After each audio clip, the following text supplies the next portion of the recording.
So a common phrase in the video world is, we'll fix it in post.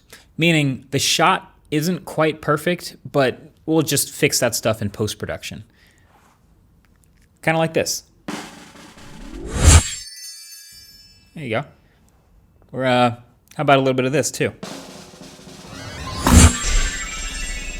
There we go, much better. See, it's not that it's a lazy way of doing it, but I feel like a good filmmaker tries to get as reliably good in camera as possible instead of relying on software. And the we'll fix it in post version of a smartphone is definitely the Google Pixel. So many of the Pixel's best features are literally fixing it in post, right? Oh, is your face blurry in that picture you took? Fine, face unblur, fix it in post. Oh, what's that? You didn't quite get that angle right on your photo?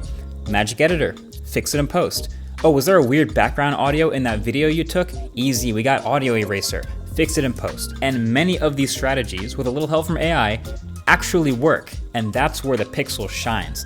But there's also some things about smartphones that you kind of just can't really fix in post. First things first, the design on the outside of these phones looks, I would say, familiar. It looks like the past few years of Pixel, which I actually really like, but I also do think this one's a little bit better in a few ways. First of all, the camera circles did the iPhone dynamic island thing of combining themselves into one big circle, which I actually like.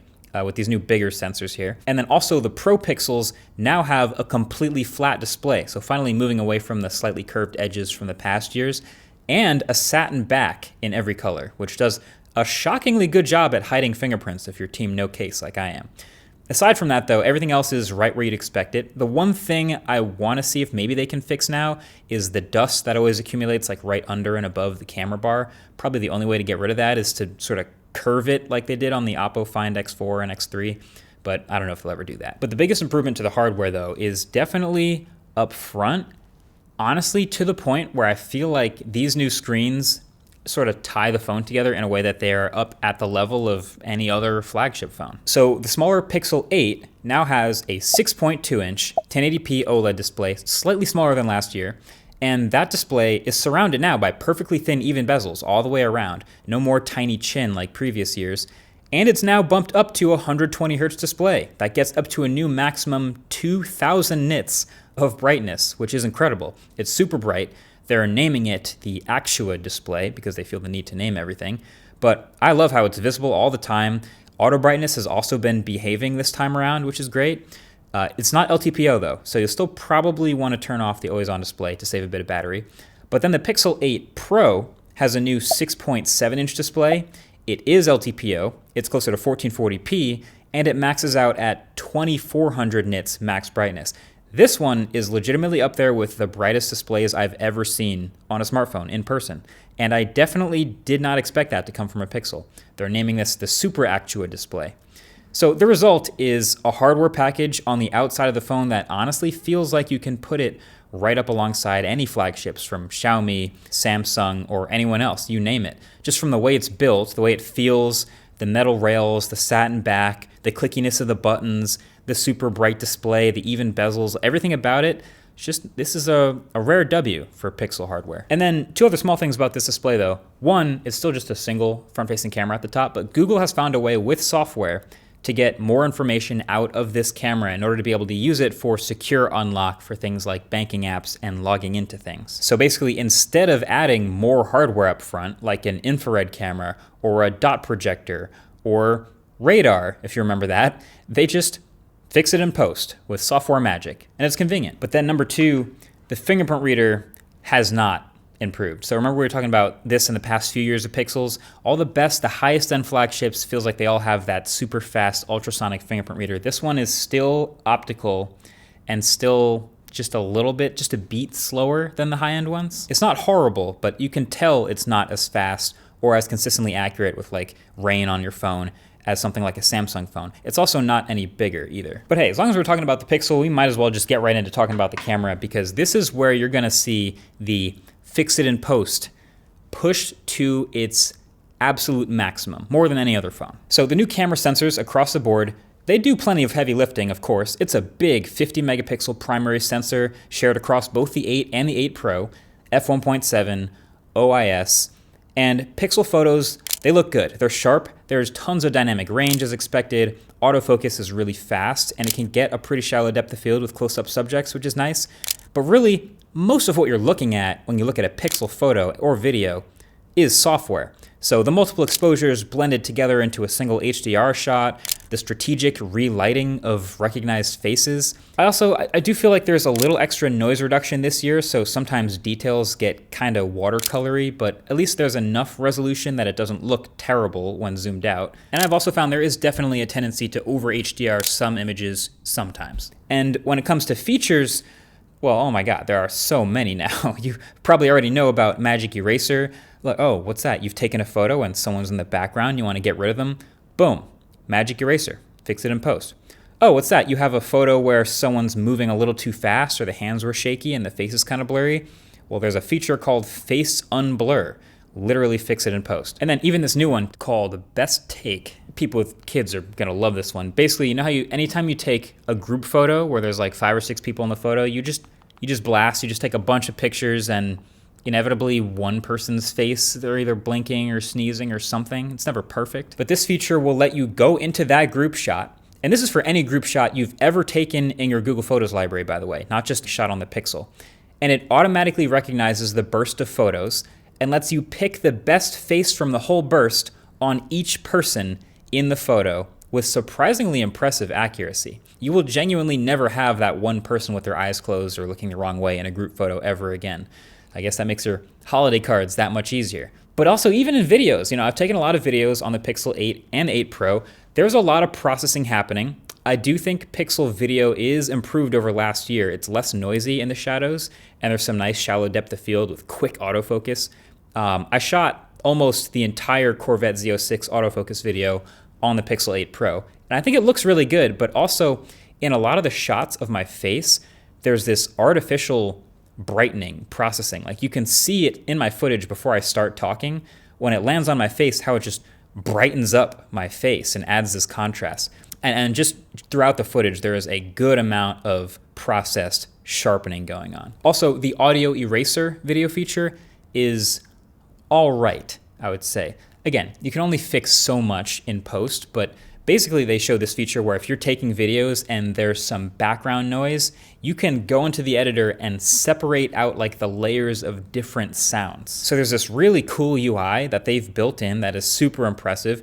You go into edit audio and audio eraser, it analyzes the video and then lets you drag up or down levels of different sounds it's identified. So nature and voices and background sounds and wind, depends on what video you took. It does okay with small stuff, but I don't know. It's super impressive at a low level, but then it can't really save the most disruptive wind around our studio or the exhaust sound of a 5.5 liter naturally aspirated V8. It's not magic. Talked about this in the main channel in the Rimac Nevera video. That car is electric and basically has multiple personalities. And this one kind of does in the same way. You've probably heard the other cliche of... I will say shout out to the colors though. Honestly, the color in Pixel video is really good. If you told me I could only take pictures by taking stills from video of any smartphone, I think I would pick the Pixel 8 Pro. Just the footage looks so good. Now, Google. Here's the thing about being so good at software visibly is it becomes way more obvious when you're suddenly not able to pull off a software trick on the non-Pro phone that you are able to pull off on the Pro phone, even though they're the same computer. The good thing that you did was put the same exact chip, the Tensor G3, with the same image signal processor and the same primary camera and the same selfie camera in the Pro and the non-Pro phones. So this sort of artificial separation between the Pro and the non-Pro with software locking, it was obvious when Apple did it, and it's even more obvious when Google does it. So if you open up the camera and switch over to Pro controls, that's only available on the Pro phone. Now that's funny. Of course, you can argue the non-Pro phone doesn't need Pro controls, but it's clearly capable of them, even if you bury them in settings. It's the same computer. They also both have a 50 megapixel sensor, but because it's locked under the Pro mode, you can only take 50 megapixel shots on the Pro phone. The non-Pro phone is always binning. Theoretically, that's going to be one of the things that you'll have to pay the $300 extra to get up to the Pro phone for, but also someone's already ported it to the Pixel 6. So, Come on, Google, you ain't slick. There's even a blog post about some other features that are coming to the Pixel. They have this thing called Zoom Enhance. That's basically a generative fill version of Super Res Zoom. That's coming later this year, only to Pixel 8 Pro for some reason. And a specially improved Magic Eraser version that uses generative fill on the 8 Pro and only the 8 Pro. It's ridiculous. It's obvious what's being done out here. It's on a nightly basis. I hope the world can see now what's really going on out here, because it's getting ridiculous. It's really ridiculous. Okay, last camera thing. Magic Editor is it's wild. It's one of the wildest things they've ever made. It is available on both phones, and it definitely goes beyond fixing it in post. So you open up a photo, you hit edit, and then at the bottom left corner, there's this wonderful colorful rainbow magic editor button just tempting you to press it.